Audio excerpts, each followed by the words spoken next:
Hi friends, welcome to GVK study circle. ఇప్పుడు మనం current పాలిటీలో భాగంగా ఇటీవల దేశవ్యాప్తంగా ముగిసిన 18th లోక్సభ జనరల్ ఎలక్షన్స్ ఫలితాలకి సంబంధించి మరియు లోక్సభ ఎన్నికలతో పాటు 4 రాష్ట్రాలకు జరిగిన సార్వత్రిక ఎన్నికల ఫలితాల గురించి, ఆయా రాష్ట్రాల్లో ఏర్పాటైన ప్రభుత్వాలకి సంబంధించిన సమాచారాన్ని ఒక్కొక్కటిగా వివరంగా డిస్కస్ చేద్దాం. రానున్న ఏ పోటీ పరీక్షణ కానివ్వండి, ఏ స్థాయి పోటీ పరీక్షణ కానివ్వండి, ఇటీవల ముగిసిన 18th లోక్సభ జనరల్ ఎలక్షన్స్కి సంబంధించిన ఫలితాల పైన కానివ్వండి అండ్ ఈ ఎలక్షన్స్కి సంబంధించిన బేసిక్ ఇన్ఫర్మేషన్ పైన కానివ్వండి క్వశ్చన్స్ వచ్చే అవకాశం ఉంది. దాంతోపాటు భారతదేశంలోని 4 రాష్ట్రాలు, ఏంటా 4 రాష్ట్రాలు అంటే మన తెలుగు రాష్ట్రమైన ఆంధ్రప్రదేశ్ రాష్ట్రం మరియు ఒడిషా రాష్ట్రం, ఈశాన్య రాష్ట్రాలైన సిక్కిం మరియు అరుణాచల్ ప్రదేశ్ ఈ 4 రాష్ట్రాల పేర్లను గుర్తుంచుకోండి. ఈ రాష్ట్రాల్లో ప్రభుత్వ ఏర్పాటును నిర్ణయించే సార్వత్రిక ఎన్నికలు కూడా ముగిశాయి. ఆ ఫలితాలను కూడా, ఆ రాష్ట్రాల్లో ఏర్పడిన ప్రభుత్వాలు ఏంటి, ముఖ్యమంత్రులు ఎవరు, ఆ రాష్ట్రాల్లో గవర్నర్లు ఎవరు, ఈ కంప్లీట్ ఇన్ఫర్మేషన్ని ఈ వీడియోలో డిస్కస్ చేద్దాము. సో ఇక్కడ ఈ వీడియోలో నేను చెప్పే ప్రతి పాయింట్ ఏదైతే ఉంటుందో ఆ ప్రతి ఒక్క పాయింట్ని కూడా ఖచ్చితంగా గుర్తుపెట్టుకోండి. రానున్న ఏ పోటీ పరీక్షణ కానివ్వండి, ఏ స్థాయి పోటీ పరీక్షణ కానివ్వండి, డెఫినెట్గా ఈ వీడియో నుండి 1 నుండి 2 ప్రశ్నలు వచ్చే అవకాశం ఉంది. ఎందుకంటే గత పోటీ పరీక్షల ప్రశ్నపత్రాలను గనక పరిశీలించినట్లయితే జనరల్ ఎలక్షన్స్ పైన, ఇటీవల ముగిసిన జనరల్ ఎలక్షన్స్ ఏవైతే ఉంటాయో వాటి ఫలితాలు ఏవైతే ఉంటాయో వాటిపైన క్వశ్చన్స్ అనేవి అడుగుతూనే ఉన్నారు. 17th లోక్సభ ఎలక్షన్స్ ముగిసిన తర్వాత కానివ్వండి, 16th లోక్సభ ఎలక్షన్స్ ముగిసిన తర్వాత కానివ్వండి, లేదా దేశంలోని ఏదైనా రాష్ట్రానికి సంబంధించి సార్వత్రిక ఎన్నికలు ముగిసిన తర్వాత కానివ్వండి, ఆయా ఫలితాల పైన అండ్ ఆ ఎన్నికలకి సంబంధించిన సమాచారం పైన ఎక్స్క్లూజివ్గా క్వశ్చన్స్ అడుగుతున్నారు. కాబట్టి ఇంతటి ఇంపార్టెన్స్ ఉన్న ఈ టాపిక్ని మీకు ఎక్స్క్లూజివ్గా ఒక వీడియో రూపంలో అందించడం జరుగుతుంది. సో ఇక్కడ అబ్జర్వ్ చేస్తే ప్రపంచ చరిత్రలోనే అతిపెద్ద ప్రజాస్వామ్య పండుగ మన భారతదేశంలో చూడడం జరిగింది. సో ఇక్కడ అబ్జర్వ్ చేస్తే కొన్ని బేసిక్ పాయింట్స్. దేశంలోనే అత్యున్నత చట్టం మన రాజ్యాంగం, the supreme law of the land in India, Indian constitution. మరి అటువంటి రాజ్యాంగంలోని 15వ భాగం గుర్తుపెట్టుకోండి, 15వ భాగం 15th part of Indian constitution ఎన్నికలకి సంబంధించిన అంశాలను ప్రస్తావిస్తుంది. ఎన్నికలు ఏ ఆర్టికల్ నుండి ఏ ఆర్టికల్ వరకు అంటే ఆర్టికల్ 324 నుండి 329 వరకు గుర్తుంచుకోండి. ఇందులో ఆర్టికల్ 324 ఏం చెప్తుంది అంటే రాజ్యాంగబద్ధ సంస్థగా ఎలక్షన్ కమిషన్ ఆఫ్ ఇండియా పనిచేస్తుంది. 1+2 బాడీగా పనిచేస్తుంది. ప్రస్తుతం భారతదేశంలోని రాష్ట్రపతి ఎన్నికలను కానివ్వండి, ఉపరాష్ట్రపతి ఎన్నికలు కానివ్వండి, పార్లమెంట్ ఎలక్షన్స్, పార్లమెంట్ అంటే రాజ్యసభకి సంబంధించిన ఎన్నికలు కానివ్వండి, లోక్సభకి సంబంధించిన ఎన్నికలు కానివ్వండి, బైకామరలిజం. అండ్ నెక్స్ట్ వచ్చేసేసి అన్ని రాష్ట్రాల అసెంబ్లీలకి సంబంధించిన ఎలక్షన్స్ని కానివ్వండి, మరియు ఏ రాష్ట్రంలో అయితే బైకామరలిజం ఉంటుందో, ద్విసభ విధానం ఉంటుందో అక్కడ అప్పర్ హౌస్ ఉంటుంది కదా, అప్పర్ హౌస్ అంటే ఎమ్మెల్సీ ఎలక్షన్స్ని కానివ్వండి కేంద్ర ఎన్నికల సంఘం నిర్వహిస్తుంది, గుర్తుంచుకోండి. మరియు ఆర్టికల్ 326 గుర్తుంచుకోండి, ఆర్టికల్ 326 ఆఫ్ ఇండియన్ కాన్స్టిట్యూషన్ భారతదేశంలోని పౌరుడికి ఓటు హక్కును రాజ్యాంగ హక్కుగా కల్పించడం జరుగుతోంది. ఈ ఓటు హక్కు అనేది మనం భావ ప్రకటన స్వేచ్ఛ హక్కులో భాగంగా కూడా చూడవచ్చు, గుర్తుపెట్టుకోండి. అండ్ ఇక్కడ అబ్జర్వ్ చేస్తే ఎన్నికలకు సంబంధించి ప్రపంచంలోనే అతిపెద్ద ప్రజాస్వామ్య పండుగ భారతదేశంలో చూడడం జరిగింది. 18th లోక్సభ ఎన్నికలు అనేవి ఎన్ని దశల్లో ముగిశాయంటే 7 దశల్లో ముగిశాయి, గుర్తుంచుకోండి. ప్రపంచంలో అత్యధిక మంది ఓటర్లు ఓటు హక్కును వినియోగించుకున్న ఎన్నికలుగా ఈ ఎలక్షన్స్ ఏవైతే ఉంటాయో, 18th లోక్సభ ఎలక్షన్స్ ఏవైతే ఉంటాయో చరిత్రలో లిఖించబడ్డాయి. అదేంటో ఇప్పుడు ప్రత్యేకంగా మనం డిస్కస్ చేద్దాము. సో ఇక్కడ అబ్జర్వ్ చేస్తే ఇక్కడ మీకు చూపించే ప్రతి స్లైడ్, ప్రతి అంశం కూడా గణాంకాలు కానివ్వండి అఫీషియల్ సైట్స్ నుండి తీసుకోవడం జరిగింది. కేంద్ర ఎన్నికల సంఘం ఎలక్షన్ కమిషన్ ఆఫ్ ఇండియా వారు ఈ స్లైడ్ ఏదైతే ఉంటుందో రిలీజ్ చేయడం జరిగింది ఎలక్షన్ షెడ్యూల్ని విడుదల చేసినప్పుడు మార్చ్ మంత్లో. సో ఇక్కడ అబ్జర్వ్ చేస్తే భారతదేశంలో మొత్తం ఎలక్టోరేట్స్ అంటే ఓటర్ల సంఖ్య ఎంత అంటే 96.8 crores అంట. 96.8 crores భారతదేశంలోని మొత్తం ఓటర్లు గుర్తుంచుకోండి. అందులో మేల్ ఓటర్స్ ఎంతమంది ఉన్నారంటే 49.7 crores, ఫిమేల్ ఓటర్స్ వచ్చేసి 47.1 crore. అండ్ నెక్స్ట్ వచ్చేసి ఫస్ట్ టైం ఓటర్స్ని గనక మనం పరిశీలించినట్లయితే ఫస్ట్ టైం ఓటు హక్కును వినియోగించుకుంటున్న వారు ఎవరైతే ఉంటారో 18-19 years ఏజ్డ్ వారు ఎవరైతే ఉంటారో దాదాపు 1.8 crores మొదటిసారి ఓటు హక్కును వినియోగించుకునే ఓటర్లు అంట. అండ్ నెక్స్ట్ వచ్చేసి పర్సన్స్ విత్ డిజేబిలిటీ దివ్యాంగ ఓటర్లు 88.4 lakhs ఓటర్లు భారతదేశంలో ఉన్నారు. అండ్ సర్వీస్ ఎలక్టర్స్ వచ్చేసేసి వివిధ సర్వీసుల్లో 19.1 lakh ఓటర్స్. అండ్ నెక్స్ట్ వచ్చేసేసి సెంటనరియన్స్ అంటే శతాబ్ది ఓటర్లు, 100 సంవత్సరాలు పైబడిన జీవించి ఉన్న ఓటర్లు ఎవరైతే ఉంటారో వారు దాదాపు 2.18 lakh ఓటర్స్ ఉన్నారంట, అంటే శతాధిక ఓటర్లు అంటాం. అండ్ యంగ్ ఓటర్స్ని గనక మనం అబ్జర్వ్ చేస్తే 20 to 29 ఏజ్ గ్రూప్ మధ్య దాదాపు 19.74 crore ఓటర్స్ ఉన్నారంట. And transgenders, third gender, transgender సంబంధించి హక్కుల పరిరక్షణ చట్టం 2019, transgender persons protection of rights act 2019 గుర్తుంచుకోండి.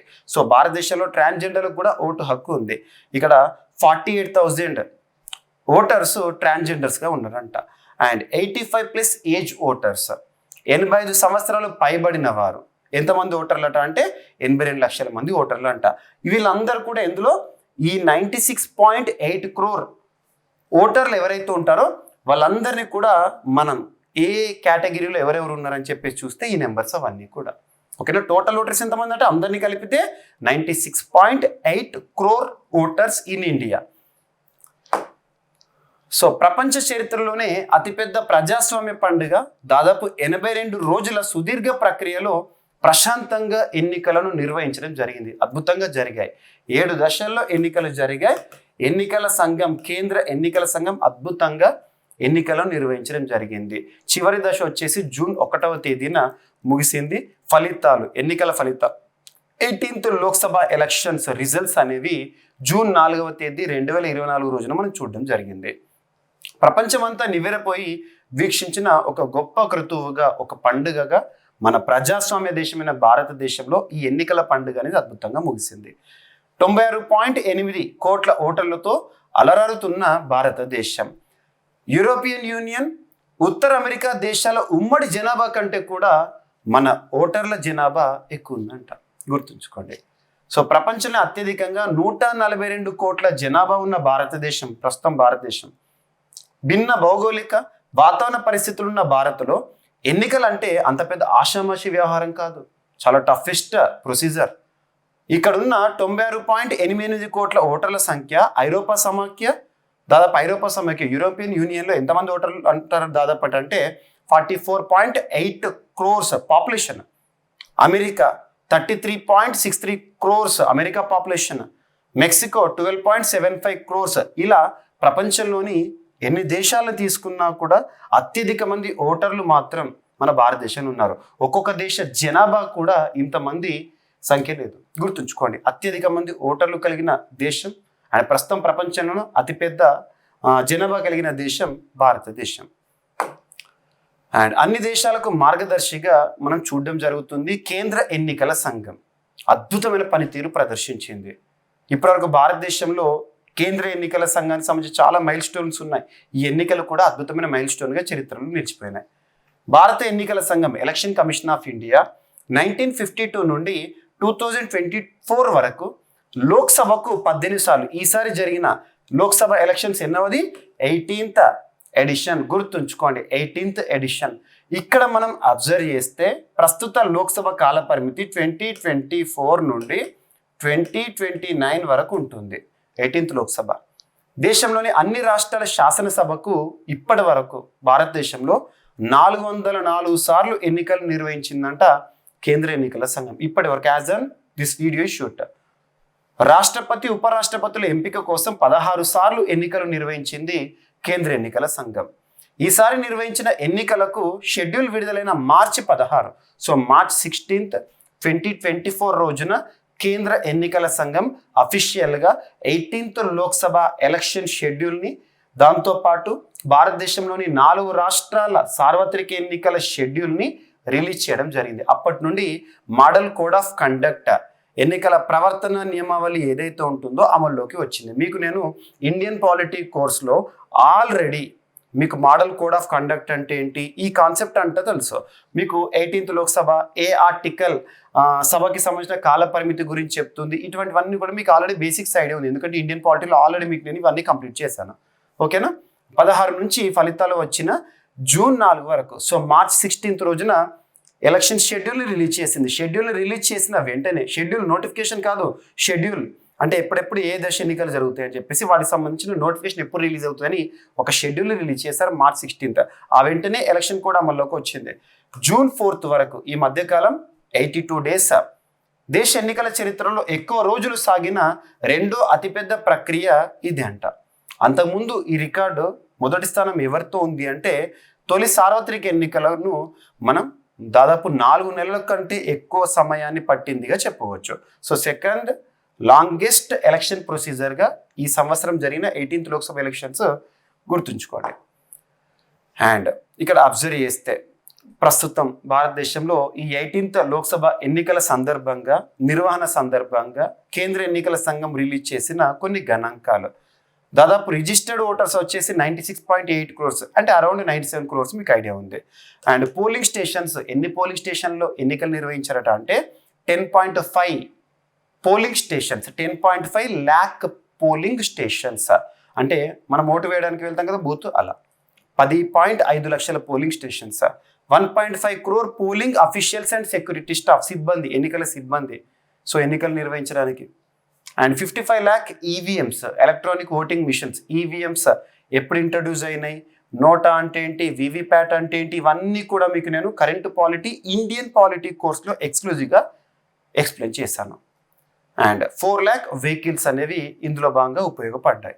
ఎలక్షన్స్ కండక్టెడ్ 17th జనరల్ ఎలక్షన్స్కి సంబంధించి ఇదంతా మనకు పక్కన పెడితే, ఇప్పటి వరకు 18 లోక్సభ ఎలక్షన్స్ పూర్తయినాయి, 16th presidential elections, 16 vice presidential elections and more than 400 state assembly ఎలక్షన్స్ని ఎన్నికల సంఘం ఇప్పటివరకు నిర్వహించింది. ఇప్పటివరకు దేశంలోని 28 రాష్ట్రాలు, 8 కేంద్రపాలిత ప్రాంతాల్లోని ప్రతి ఓటరుకు తన ఓటు హక్కును వినియోగించుకోవడానికి ప్రత్యేక అవగాహన కార్యక్రమాలను, స్వీప్ ప్రోగ్రామ్ని కానివ్వండి అద్భుతంగా నిర్వహించింది కేంద్ర ఎన్నికల సంఘం.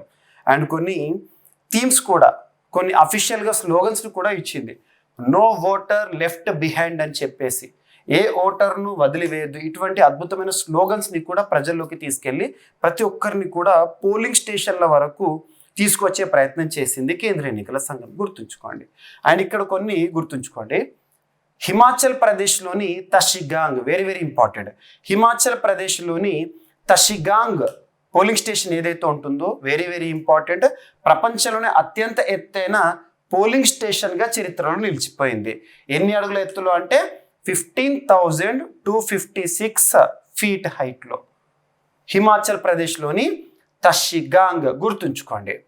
అండ్ ఒకే ఓటర్ ఉన్న అరుణాచల్ ప్రదేశ్లోని ఒక గ్రామం, మాలోగామ్ అనే ఒక గ్రామంలో పోలింగ్ స్టేషన్ ఏర్పాటు చేశారు. ఒక్క voter, no voter left behind కదా, ఒక్క ఓటర్ని కూడా వదిలిపెట్టద్దు అని చెప్పేసి ఒకే ఒక ఓటర్ ఉన్న ఒక గ్రామంలో పోలింగ్ స్టేషన్ ఏర్పాటు చేశారు. అది అద్భుతమైన చర్య అని చెప్పుకోవచ్చు. ఈ స్లోగన్ కూడా ఫుల్ఫిల్ అయింది అనుకోవచ్చు. ఎక్కడనట, అరుణాచల్ ప్రదేశ్లోని మాలోగామ్ అనే ఒక గ్రామం. అండ్ పులుల అభయారణ్యం ఉన్న గుజరాత్లోని గిర్ అడవుల్లో కూడా పోలింగ్ స్టేషన్ ఏర్పాటు చేశారు. మావోయిస్టుల ప్రభావిత ప్రాంతమైన ఛత్తీస్గఢ్ అంటేనే నక్సలైట్, మావోయిస్ట్ ఇవన్నీ మనం వింటాం. అక్కడ కూడా సుకుమా డిస్టిక్ అనేది చాలా డేంజరస్, ఎక్కువగా ఎక్స్ట్రీమిస్ట్ ఏరియా, అంటే మావోయిస్టులు తిరిగే ఏరియా. అక్కడ కూడా పోలింగ్ సిబ్బంది వెళ్ళడం జరిగింది, అద్భుతంగా ఎన్నికలను నిర్వహించడం జరిగింది. సో ఇందుకు బస్సులు, పడవలు, ఒంటెలు, గుర్రాలు, రైళ్లు, హెలికాప్టర్లు పరిస్థితిని బట్టి ఎన్నికల సిబ్బందిని తరలించడానికి, ఎన్నికల పరికరాలను తరలించడానికి ఉద్దేశించడం జరిగింది. అండ్ కళ్ళు చెదిరే అంకెలు 18th లోక్సభ ఎన్నికల సందర్భంగా కొన్ని గణాంకాలు అనేవి ఇక్కడ మీకు ఎక్స్క్లూజివ్గా ఫోకస్ చేస్తాను. ఎన్నికలు జరిగిన లోక్సభ స్థానాలు ఎన్ని అంటే 543. కానీ ఈ 543లో ఒక స్థానం ఏదైతే ఉంటుందో, ఒక ఎంపీ స్థానం గుజరాత్లోని సూరత్ లోక్సభ కాన్స్టిట్యుయెన్సీ అక్కడ ముఖేష్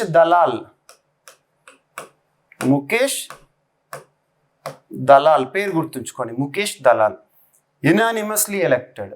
సో ఎన్నికలు జరగక ముందే ఏకగ్రీవంగా తను విజేతగా నిలిచారు. ఆల్రెడీ ఈ పర్సన్ పేరు మీకు నేను కరెంట్ పాలిటీలో కూడా ఎక్స్ప్లెయిన్ చేయడం జరిగింది ఇండియన్ పాలిటీ కోర్సులో. సో ఇక్కడ అబ్జర్వ్ చేస్తే ఒక స్థానం పక్కన పెడితే మిగతా 542 స్థానాలకైతే ఎన్నికలు జరిగినాయి. అంటే టోటల్ ఇది కూడా ఎన్నిక అన్నట్టే, కాకపోతే ఎన్నికలు అఫిషియల్ నిర్వహించుకున్న అక్కడ ఆ నియోజకవర్గానికి ప్రతినిధి ఎవరో మాత్రం డిసైడెడ్. పోటీ చేసిన మొత్తం అభ్యర్థులు ఈ ఎన్నికల్లో 8,360 మంది అంట. అండ్ ఎన్నికల సంఘం వద్ద నమోదైన ఓటర్లు 96.8 కోట్ల ఓటర్లు జనాభా 142 crores. వీరిలో మహిళలు, పురుషులు. తొలిసారి నమోదు చేసుకున్న ఓటర్లు ఏంటి, ఇవన్నీ కూడా మీకు ఇందాక నేను స్లైడ్లో ఆల్రెడీ ఎక్స్ప్లెయిన్ చేశాను. నెక్స్ట్ ఏర్పాటు చేసిన పోలింగ్ కేంద్రాలు కానివ్వండి, సిబ్బంది కానివ్వండి, ఎన్నికల షెడ్యూల్ విడుదలైన డేట్ ఏంటిది 16/3/2024 మార్చ్ 16th రోజున. ఎన్ని దశల్లో జరిగిన ఎన్నికలు? 7 దశల్లో జరిగింది. తొలి దశ ఎన్నికలు ఎప్పుడు అంటే ఏప్రిల్ 19th నుండి స్టార్ట్ అయింది first phase. Last phase June 1st రోజున. మరి 7 దశల ఎన్నికల యొక్క లోక్సభ ఎన్నికల యొక్క ఫలితాలను 18th లోక్సభ జనరల్ ఎలక్షన్ ఫలితాలను ఏ రోజున మనం చూసామంటే జూన్ 4th రోజున అఫీషియల్గా చూడడం జరిగింది. అండ్ వాడిన ఈవీఎంల సంఖ్య, రవాణాకు ఉపయోగించిన వాహనాలు, ఇవన్నీ కూడా మనం చూడడం జరిగింది. గుర్తుంచుకోండి, యాప్లు కానివ్వండి, అవగాహన కోసం రకరకాల యాప్లను ఎన్నికల సంఘం పరిచయం చేసింది. దాదాపు అరౌండ్ 27 యాప్స్ అనేవి చలమణలో ఉండే. అండ్ 64.2 కోట్ల మంది ఓటేయడం ప్రపంచ రికార్డు. ఇంతకుముందు ఏమన్నాను, 96.8 కోట్ల మంది ఓటర్లు టోటల్ 100% అనుకుంటే ఇది. ఇందులో ఎంతమంది ఓటు హక్కుని వినియోగించుకున్నారట అంటే దాదాపు 65.79%. ఇందులో 65.79% అంటే నంబర్ చూస్తే 64.2 crore ఓటర్లు ఓటు హక్కును వినియోగించుకున్నారు ఆర్టికల్ 326. గుర్తుంచుకోండి, ఇది ప్రపంచ రికార్డు. ప్రపంచంలోని ఏ దేశంలో కూడా ఇప్పటి వరకు ఇంత పెద్ద సంఖ్యలో ఓటు వేసిన, ఒక ఎన్నికలకు సంబంధించి ఒక జనరల్ ఎలక్షన్స్లో ఓటు హక్కును వినియోగించుకున్న జనాభా ఎక్కడ కూడా లేరు. అంత పెద్ద గణాంకాలు ఇక్కడ గుర్తుంచుకోండి. 18th లోక్సభ ఎలక్షన్ సంబంధించి ఎవరు చెప్పారు? ప్రస్తుతం ఎలక్షన్ కమిషన్ ఆఫ్ ఇండియాకి సంబంధించి సిఈసిగా ఎవరు విధులు నిర్వర్తిస్తున్నారో రాజీవ్ కుమార్ గారు తెలపడం జరిగింది. ఓకేనా? మన దేశంలో ఓటు వేసిన వారి సంఖ్యను గనక పరిశీలిస్తే G7 దేశాల జనాభాకు 1.5 times మోర్ అంట. G7 అంటే ఏమేమి దేశాలు వస్తాయి? US, UK, Germany, Japan, Italy, France, Canada. ఈ అన్ని దేశాల జనాభాను ఒక దగ్గర చేర్చి ఆ జనాభా సంఖ్యను కంపేర్ చేస్తే మన దగ్గర ఓటు హక్కు వినియోగించుకున్న వారు ఎవరైతే ఉంటారో ఈ 64.2 కోట్ల మంది 1.5 times మోర్ అంట. గుర్తుంచుకోండి. ప్రపంచంలో అత్యధికంగా మన దేశంలో 31.2 కోట్ల మంది మహిళా ఓటర్లు ఉన్నారంట. 7 విడతలుగా పోలింగ్ విజయవంతంగా జరిగిందని రాజీవ్ కుమార్ గారు చెప్పడం జరిగింది. అండ్ 1962 తర్వాత మనకి మొట్టమొదటి ప్రభుత్వం 1952, తర్వాత 1957, తర్వాత 1962. ఇవి గుర్తుంచుకోండి. ఇప్పటివరకు 18th లోక్సభ ఎలక్షన్స్ అన్నాను కదా. సో ఇలా అవన్నీ చూడండి మీరు. 1962 తర్వాత వరుసగా 3వసారి ప్రభుత్వ ఏర్పాటు చేయడం అనేది దేశంలో ఇప్పుడే మనం చూసాము. 1962 అంటే అప్పుడు 1952లో, 1957లో, 1962లో జవహర్లాల్ నెహ్రూ గారు ప్రధానిగా ప్రమాణ స్వీకరించడం, ప్రజాస్వామ్యబద్ధంగా ఎన్నికలు జరగడం, ఒకే ప్రభుత్వం 3 సార్లు కంటిన్యూ అయింది. ఇక్కడ అబ్జర్వ్ చేస్తే ఆ తర్వాత వరుసగా 3వసారి, మొదటిసారి నరేంద్ర మోదీ గారి ఆధ్వర్యంలో ఎన్డీఏ గవర్నమెంట్ ఎప్పుడు ఏర్పాటు చేశారు? 2014 to 2019. సెకండ్ ఎన్డీఏ 2.0 2019 నుండి 2024. So 16th general elections, 17th general elections, ఇప్పుడు 18th జనరల్ ఎలక్షన్స్ లోక్సభకు సంబంధించి 2024. సో మూడవసారి ప్రభుత్వాన్ని ఏర్పాటు చేయడం జరిగింది. ఇది ఒక రికార్డు. ఓకేనా. మూడవసారి ఎన్డీఏ కూటమి ప్రభుత్వాన్ని ఏర్పాటు చేసింది. 1962 తర్వాత వరుసగా ఒకే ప్రభుత్వం మూడవసారి కొలువు తీరడం కూడా ఇది మొదటిసారి అంట. వరుసగా 3 సార్లు ప్రధానిగా ప్రమాణ స్వీకారం చేసిన నెహ్రూ రికార్డును భారత ప్రధానిగా నరేంద్ర మోదీ గారు సమం చేశారు. మొత్తం 543 లోక్సభ స్థానాలకు 7 విడతల్లో ఎన్నికలు జరగగా ఎన్డీఏ కూటమి, సో నేషనల్ డెమోక్రటిక్ అలయన్స్ కూటమికి 293 స్థానాల్లో విజయం వరించింది. ఎన్డీఏ కూటమిలో బీజేపీ లార్జెస్ట్ పార్టీ, దేశంలో కూడా లార్జెస్ట్ పార్టీగా బీజేపీ ఉంది 240 సీట్స్తో. ఇక ఇండి కూటమి, ఇండి అలయన్స్ 232 చోట్ల అండ్ ఇతరులకు 18 సీట్లు రావడం జరిగిందంట. పార్టీల వారీగా అత్యధికంగా బీజేపీకి 240 సీట్లు, కాంగ్రెస్కు 99 సీట్లు అండ్ ఉత్తరప్రదేశ్ రాష్ట్రంలోని అఖిలేష్ యాదవ్కి సంబంధించిన సమాజ్వాదీ పార్టీకి 37 సీట్లు అండ్ తృణమూల్ కాంగ్రెస్కి 29 సీట్లు, డిఎంకే ద్రవిడ మున్నేట్ర కజగం తమిళనాడుకి సంబంధించి 22 అండ్ టీడీపీకి 16 అండ్ జేడీయూకి అంటే నితీష్ కుమార్ పార్టీ బీహార్ 12 సీట్లు, వైసీపీకి 4 సీట్లు అనేవి వరించడం జరిగింది. గుర్తుంచుకోండి.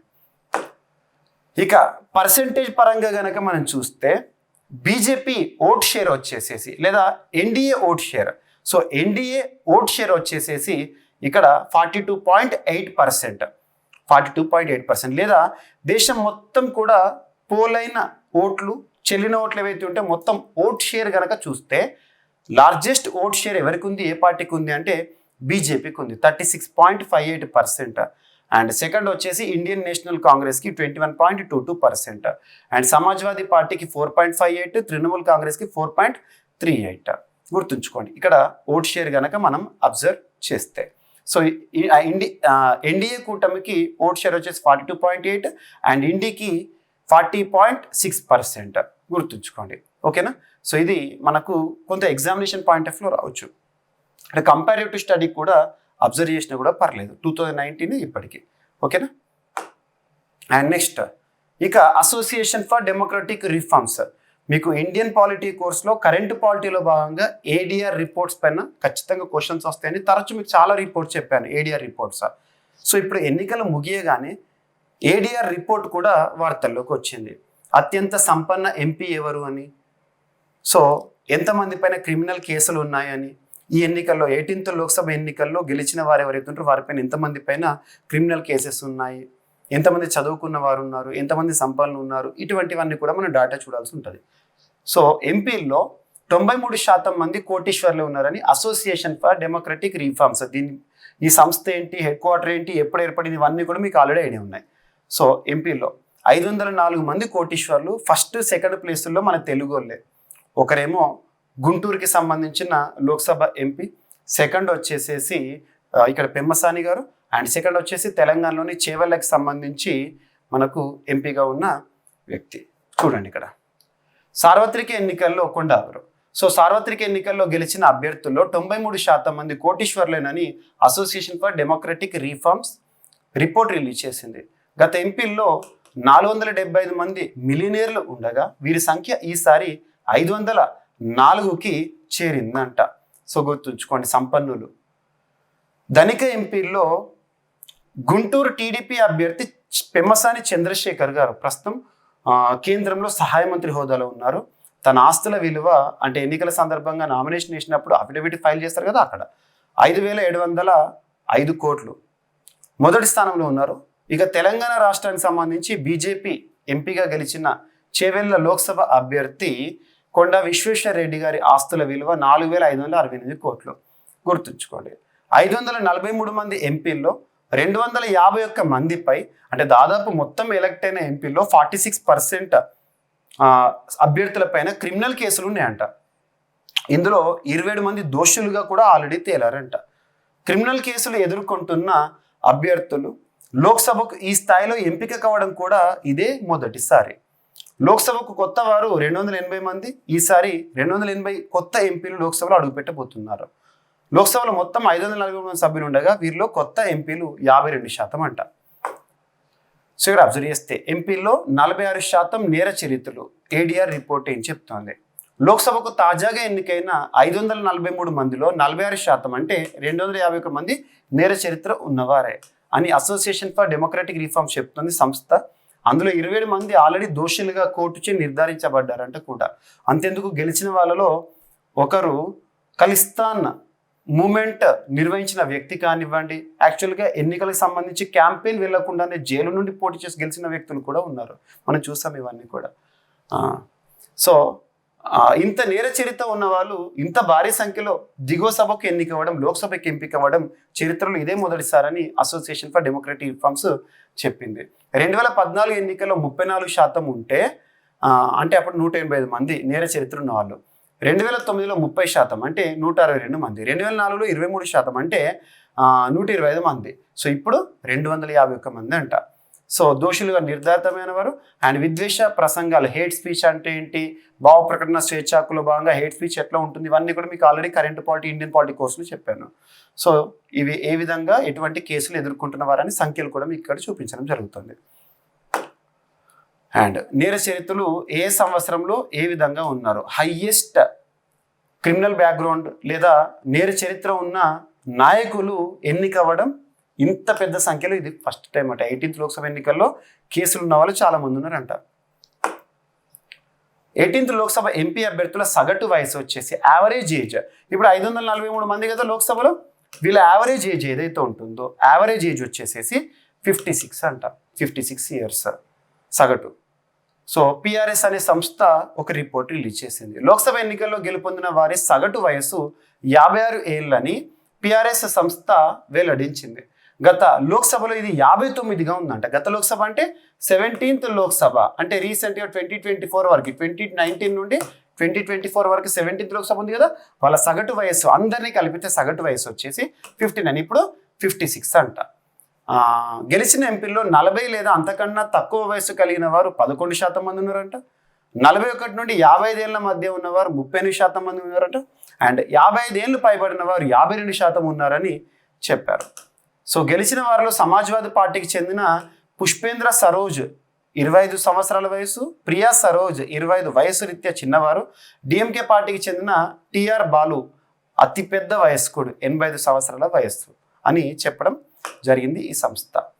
అండ్ అత్యధిక మెజారిటీ ఎవరు సాధించారు, అత్యల్ప మెజారిటీ ఎవరు సాధించారు, ఎన్ని ఓట్లు, ఇది కూడా ఇంపార్టెంట్. ఈ లోక్సభ ఎన్నికల్లో అత్యధిక మెజారిటీ ఏ అభ్యర్థి గెలుపొందాడు, ఏ పార్టీకి సంబంధించి, ఏ నియోజకవర్గం. అత్యల్పంగా మెజారిటీ 48 ఓట్ల తేడాతో గెలిచిన వారు కూడా ఉన్నారు. వాళ్ళు ఎవరు, ఏ పార్టీ, ఏ నియోజకవర్గం చూస్తే సరిపోతుంది. సార్వత్రిక ఎన్నికలు కొంతమందికి అనూహ్య విజయాన్ని, మరికొంతమందికి అనూహ్య అపజయాన్ని తెచ్చిపెట్టినాయి. రాజకీయ పండితుల అంచనాలను తారుమారు చేశాయి. అత్యధిక మెజారిటీ 10 లక్షల ఓట్ల మార్కును దాటడం ఇదే మొదటిసారంట. 50 ఓట్ల లోపు మెజారిటీతో ప్రత్యర్థిని మట్టి కరిపించి ఓ అభ్యర్థి సంచలనం సృష్టించారంట. వాళ్ళు ఎవరు చూడండి, అత్యధిక మెజారిటీ ఎవరు సాధించారు. సో రకబుల్ హుస్సేన్ అస్సాం రాష్ట్రానికి సంబంధించి దుబ్రి నియోజకవర్గము కాంగ్రెస్ నాయకులు తను 10,12,478 ఓట్ల తేడాతో గెలిపొంది. ఇది ఓట్ల తేడా మెజారిటీ ఇది. అండ్ సెకండ్ వచ్చేసి శంకర్ లాల్వాని, థర్డ్ వచ్చేసి శివరాజ్ సింగ్ చౌహాన్ మధ్యప్రదేశ్ రాష్ట్ర మాజీ ముఖ్యమంత్రి. సో ప్రస్తుతం కేంద్ర వ్యవసాయ శాఖ మంత్రిగా విధులు నిర్వర్తిస్తున్నారు. సో ఎన్ని ఓట్ల తేడాతో అని చూడండి ఇవి. అండ్ అత్యల్పంగా ఓట్ల majority Ravindra Dattaram Mumbai north west నుండి పోటీ చేశాడు. శివసేన పార్టీ, షిండే పార్టీ, ఏక్నాథ్ షిండే పార్టీకి సంబంధించిన వారు తన సమీప అభ్యర్థి పైన 48 ఓట్ల తేడాతో గెలుపొందడం జరిగింది. సో ఎవరెవరు ఎన్నెన్ని ఓట్ల తేడాతో గెలుపొందారు, లీస్ట్ ఓట్స్, సో స్వల్పంగా మెజారిటీ సాధించిన వారు అన్నట్టు. అండ్ మరి 2024లో మహిళా ఎంపీలు అంటే 18th లోక్సభ ఎన్నికలు ముగిసినాయి, ఫలితాలు వచ్చినాయి, గెలుపొందిన వారు కేంద్ర మంత్రులుగా ప్రమాణ స్వీకారాలు ఇవన్నీ చూసాము. మరి మహిళలకు సంబంధించి మనం అంతా చూస్తున్నాం. నారీ శక్తి అని చెప్పేసి 106వ రాజ్యాంగ సవరణ చట్టాన్ని కూడా చూసాం. ఇంకా అమల్లోకి రాలేదు, 2029 నుండి అమల్లోకి వస్తుంది. మరి అటువంటిది నారీ శక్తి ప్రస్తుతం 18th లోక్సభలో ఎంతమంది మహిళలు ఉన్నారు, ఈ పాయింట్ కూడా ఇంపార్టెంట్. లోక్సభలో మహిళా ఎంపీల సంఖ్య క్రమంగా పెరుగుతోంది. 1952లో 22 మంది, అంటే మొత్తం సభలోని సభ్యుల్లో 4% మంది మహిళా ఎంపీలు ఉంటే, లోక్సభ ఎంపీలు ఉంటే 2024లో వీళ్ళ సంఖ్య 74కి అంటే 13.63%కి పెరిగిందంట. ఇందులో 16% మహిళలు 40 ఏళ్ళ లోపు వారేని అంటారు. 78% ఎంపీలు కనీసం డిగ్రీ చదివిన వారు ఉన్నారంట. సో మహిళా ఎంపీలు ఎంతమంది ఉన్నారు, వాళ్ళ పర్సెంటేజ్ ఎంత గుర్తుపెట్టుకోండి, ఎగ్జామినేషన్లో అడగవచ్చు. అండ్ ఇక మూడవసారి ప్రధానిగా నరేంద్ర మోదీ గారు ప్రమాణ స్వీకారం చేయడం జరిగింది. సో ఎన్నికల్లో ఎన్డీఏ కూటమి గెలుపొందింది 293 స్థానాల్లో. అందులో బీజేపీ లార్జెస్ట్ పార్టీగా అవతరించింది 240 సీట్స్లో. మరొకసారి బీజేపీ నాయకులు ప్రధానిగా నరేంద్ర మోదీ గారిని మనం చూడడం జరుగుతుంది. ఎన్డీఏ 3.0 కొలువు తీరింది. అండ్ తనతో పాటు 1+71 కేంద్ర మంత్రి మండలి ప్రమాణ స్వీకారం. ఆ మంత్రులు మంత్రిత్వ శాఖల పైన స్పెషల్ వీడియోని కూడా మీకు ఆల్రెడీ అందించాను నేను. సో మనకు ఆల్రెడీ ఫోల్డర్లో ఉంది చూడండి. కేంద్ర మంత్రులు ఎవరెవరు, ఏ శాఖలు, అందులో క్యాబినెట్ మినిస్టర్స్ 30 మెంబర్స్ కానివ్వండి, స్వతంత్ర హోదాలో 5 కానివ్వండి, అండ్ నెక్స్ట్ వచ్చేసి సహాయ హోదాలో 32 మంది కానివ్వండి. So examination point of view అడిగే అవకాశం ఉంటుంది. ఓకేనా? సో ఇక్కడ అబ్జర్వ్ చేయండి. మూడోసారి ప్రధానిగా ప్రమాణ స్వీకారం చేశారు నరేంద్ర మోదీ గారు. సో దేశ ప్రధానిగా నరేంద్ర మోదీ గారు ప్రమాణ స్వీకారం జూన్ 9న అట్టహాసంగా సాగింది. తొలి ప్రధాని జవహర్లాల్ నెహ్రూ తర్వాత వరుసగా మూడవసారి ప్రధానిగా మోదీ గారు ప్రమాణ స్వీకారం చేయడం జరిగింది. మోదీ ప్రమాణ స్వీకార కార్యక్రమానికి సార్క్ సభ్య దేశాల ప్రతినిధులు అండ్ ఎన్డీఏ భాగస్వామ్య పక్షాల అధినేతలతో పాటు వివిధ ప్రముఖులు హాజరయ్యారు. ఇక్కడ కొంతమంది ప్రముఖుల పేర్లు గుర్తుంచుకోండి. మోదీ ప్రమాణ స్వీకారానికి హాజరైన వివిధ దేశాధినేతలు. సో అందులో వీళ్ళ పేర్లు గుర్తుంచుకోవాలి. అందులో కూడా కొంత ఇంపార్టెంట్ ఏంటంటే మాల్దీవ్స్ ప్రెసిడెంట్, మాల్దీవ్స్ దేశానికి గత 2023 ఇయర్ ఎండింగ్ నవంబర్లో అధ్యక్ష బాధ్యతలు స్వీకరించిన మహమ్మద్ మైజు గారు కూడా ఉన్నారు. సో వరుసగా మూడవసారి నరేంద్ర మోదీ గారు ప్రధానిగా ప్రమాణ స్వీకారం చేశారు. జూన్ 9న తన మంత్రిమండలి కూడా ప్రమాణ స్వీకారం చేసింది. రాష్ట్రపతి గారు ద్రౌపది ముర్ము గారి సమక్షంలో ప్రమాణ స్వీకార కార్యక్రమం జరిగింది. మనం ఆ మంత్రిమండలి పేర్లు, ఏ మంత్రిత్వ శాఖలు ఖచ్చితంగా చూడండి. మీకు ఆల్రెడీ స్పెషల్ వీడియో ఇచ్చాను కరెంట్ పార్టీలో భాగంగా. ఓకేనా? ఈ దేశాధినేతలు ఎవరెవరు హాజరయ్యారంటే బంగ్లాదేశ్ అధ్యక్షురాలు షేక్ హసీనా అండ్ శ్రీలంక అధ్యక్షుడు రనిల్ విక్రమసింఘే అండ్ మారిషస్ ప్రధాని ప్రవీణ్ కుమార్ జిగ్నౌత్ అండ్ మాల్దీవ్స్ అధ్యక్షుడు మహమ్మద్ మైజు, నేపాల్ ప్రధానమంత్రి పుష్పకమల్ ప్రచండ, భూటాన్ ప్రధానమంత్రి షెరింగ్ తాగ్బే అండ్ సీషెల్ ఉపాధ్యక్షుడు అహ్మద్ ఆఫిఫ్. సో తను ఈ ప్రోగ్రామ్కి ఓత్ సెరమనీకి హాజరు కావడం జరిగింది. అండ్ ఇక వివిధ రాష్ట్రాలకి సంబంధించి లోక్సభతో పాటు 4 రాష్ట్రాలకు అసెంబ్లీ ఎన్నికలు కూడా ముగిసినాయి. అంటే ఆ రాష్ట్రాల్లో ప్రభుత్వ ఏర్పాటును నిర్ణయించే ఎన్నికలు కూడా చూసాం. అందులో ఏ రాష్ట్రాలు ఉన్నాయి? ఆంధ్రప్రదేశ్ రాష్ట్రం ఉంది, ఒడిషా రాష్ట్రం ఉంది, నెక్స్ట్ వచ్చేసి సిక్కిం, దేశంలోనే మొట్టమొదటి ఏకైక ఆర్గానిక్ స్టేట్, నెక్స్ట్ వచ్చేసి అరుణాచల్ ప్రదేశ్ ఉంది. ఈ 4 రాష్ట్రాల ఎన్నికల ఫలితాలు, ఆ రాష్ట్రాల్లో గవర్నర్ల పేర్లు, ఆ రాష్ట్రంలో ముఖ్యమంత్రిగా ఎవరు వచ్చారు, సో ఇవి ఖచ్చితంగా ఎగ్జామినేషన్ పాయింట్ ఆఫ్ వ్యూలో రావచ్చు. ఏపీ అసెంబ్లీ ఎన్నికల్లో టీడీపీ 135 సీట్లను గెలుపొందింది. ఏపీ అసెంబ్లీలో మొత్తం ఎన్ని స్థానాలు ఉన్నాయి? 175 స్థానాలు ఆంధ్రప్రదేశ్ అసెంబ్లీలో. అందులో లార్జెస్ట్ పార్టీగా టీడీపీ 135 సీట్లను గెలుపొందింది, అంటే ఎమ్మెల్యే సీట్లను. జనసేన 21 సీట్లు, 21/21, 100 స్ట్రైక్ రేట్ మనం పేపర్లలో కూడా చూస్తున్నాం. పోటీ చేసిన 21 ఎమ్మెల్యే సీట్లలో 21 గెలుపొందింది. 2 ఎంపీ సీట్లకు గాను 2 ఎంపీ సీట్లు కూడా గెలుపొందింది జనసేన. పవన్ కళ్యాణ్ గారు డిప్యూటీ సీఎంగా కూడా తను ప్రమాణ స్వీకారం మనం చూడడం జరిగింది. సో టీడీపీ 130 సీట్లు, జనసేన 21 సీట్లు, బీజేపీ 8 చోట్ల విజయం సాధించడం జరిగింది. వైసీపీ 11 సీట్లకే పరిమితమైంది. 175 సీట్లకు గాను ఎన్డీఏ కూటమి వచ్చేసేసి ఇక్కడ 164 సీట్లు సాధించి అధికారాన్ని కైవసం చేసుకుంది. సో నారా చంద్రబాబు నాయుడు గారు ఆంధ్రప్రదేశ్ రాష్ట్రానికి ముఖ్యమంత్రిగా ప్రమాణ స్వీకారం కూడా చేయడం జరిగింది. తన ఆధ్వర్యంలో ఇంకా 24 మంది మంత్రులు ఎవరైతే ఉంటారో వారి ప్రమాణ స్వీకార కార్యక్రమాన్ని మనం చూసాం. And at the same time June 12 రోజున వారి యొక్క పోర్ట్ఫోలియోస్ జూన్ 15 రోజున మనం చూడడం జరిగింది. సో పవన్ కళ్యాణ్ గారికి సంబంధించిన శాఖలు కానివ్వండి, పంచాయతీరాజ్, గ్రామీణాభివృద్ధి, అటవీ, పర్యావరణ, నెక్స్ట్ వచ్చేసి సైన్స్ అండ్ టెక్నాలజీ, ఇలా మంత్రిత్వ శాఖలు ఏవైతే ఉంటే వాటిపైన కూడా మీకు స్పెషల్ వీడియోని అందించాను మన ఇండియన్ పాలిటిక్స్ కోర్సులో, చూడండి. ఓకేనా? సో ఇక్కడ నెక్స్ట్ టీడీపీ వచ్చేసి ఎంపీ సీట్లను కనుక అబ్జర్వ్ చేస్తే ఆంధ్రప్రదేశ్ రాష్ట్రంలో ఎన్ని లోక్సభ ఎంపీ స్థానాలు ఉన్నాయంటే 25. 25లో టీడీపీ 16 సీట్లను గెలుపొందింది, వైసీపీ 4 సీట్లు, బీజేపీ 3, జనసేన 2 సీట్లను గెలుచుకోవడం జరిగింది. ఇక పర్సెంటేజ్ ఓట్ షేర్ని కనుక చూస్తే ఎన్డీఏ కూటమికి, సో జనసేన, టీడీపీ, బీజేపీ కూటమికి 55.28% ఓట్ షేర్. అందులో టీడీపీకే 45.60, జనసేన 6.85, బీజేపీ వచ్చేసి 2.83%, వైసీపీకి వచ్చేసి 39.37% ఓట్లు అనేవి రావడం జరిగింది. సో ఇక్కడ ఆంధ్రప్రదేశ్ రాష్ట్రానికి సంబంధించిన ఎన్నికల ఫలితాలు. ఓకేనా. అండ్ ఆంధ్రప్రదేశ్ రాష్ట్ర ముఖ్యమంత్రిగా ప్రమాణ స్వీకారం చేశారు చంద్రబాబు నాయుడు గారు, నారా చంద్రబాబు నాయుడు గారు. సో ఆర్టికల్ 164 క్లాస్ 3 ప్రమాణ స్వీకారం కానివ్వండి, ఆర్టికల్ 164 క్లాస్ 1 ముఖ్యమంత్రిని, మంత్రి మండలిని, రాష్ట్ర గవర్నర్ నియామకము, ఇటువంటివన్నీ కూడా మనం చూడడం జరిగింది. ఆల్రెడీ మీకు స్పెషల్ వీడియో ఇచ్చాను, ఆర్టికల్స్ కూడా లింక్ పెట్టుకోండి. అండ్ ఆంధ్రప్రదేశ్ రాష్ట్రానికి ప్రస్తుతం గవర్నర్గా ఎవరు విధులు నిర్వర్తిస్తున్నారంటే అబ్దుల్ నజీర్ గారు.